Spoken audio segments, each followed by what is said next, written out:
Shalom et excellent mercredi à tous les valeureux guerriers de Christ. Nous bénissons le Seigneur Jésus-Christ pour toutes ses bontés renouvelées encore dans nos vies en ce jour.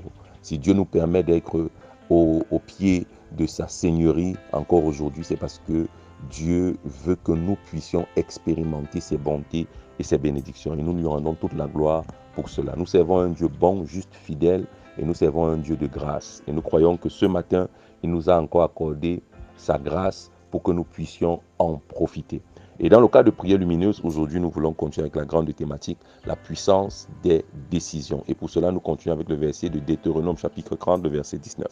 Il est écrit, « J'en prends aujourd'hui à témoin contre vous le ciel et la terre.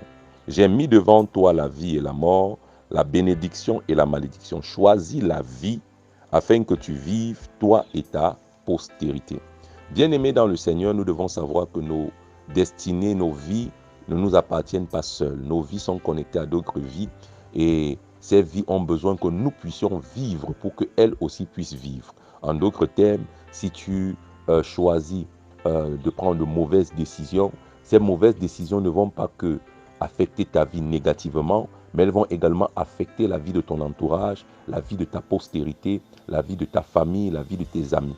Donc, quand on est sur le point de prendre de grandes décisions, des décisions importantes, nous devons savoir que nous ne sommes pas seuls. Même si tu n'as pas encore eu d'enfant, sache qu'il y a des amis et des frères et des sœurs qui tiennent à toi. Il y a des parents qui tiennent à toi. Il y a des personnes qui sont tapis dans l'ombre, qui t'admirent et qui t'envient. Donc, à chaque fois que nous voulons prendre des décisions, il est important de penser à cela.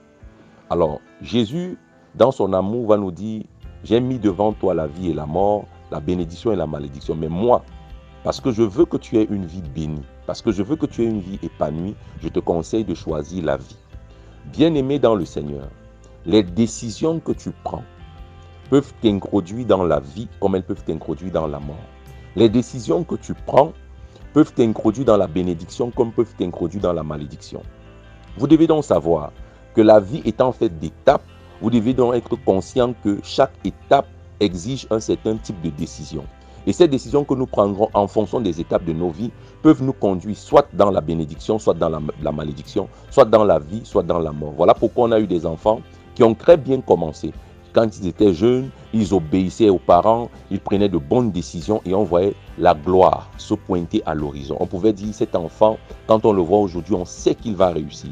Mais plus tard, quand il grandit, il commence à prendre de mauvaises décisions et on peut voir son avenir sombrer. On peut voir la gloire qui lui était destinée s'éloigner de lui. Comme pour dire, la bénédiction n'est pas un acquis et la malédiction n'est pas un acquis. Tu peux avoir mal commencé et tu as pu voir la mort s'approcher de toi, la malédiction s'approcher de toi. Mais si tu prends de fermes et de bonnes décisions en cette année 2024, les choses peuvent totalement basculer. Et dans chaque domaine de nos vies, il y a toujours un domaine de nos vies qui a été le plus douloureux, qui nous introduit dans des douleurs, des pleurs, des lamentations. Pourquoi? Parce qu'on n'a pas toujours su prendre de bonnes décisions dans ce domaine de nos vies. Et aujourd'hui, nous voulons prier. Seigneur Jésus-Christ, nous te prions de nous aider à identifier chaque domaine de nos vies où on a souvent pris de mauvaises décisions. Des décisions qui nous ont conduit à expérimenter la malédiction, à expérimenter la mort, à expérimenter la stagnation, à expérimenter l'humiliation, à expérimenter le rejet. Nous sommes au-devant de toi en ce matin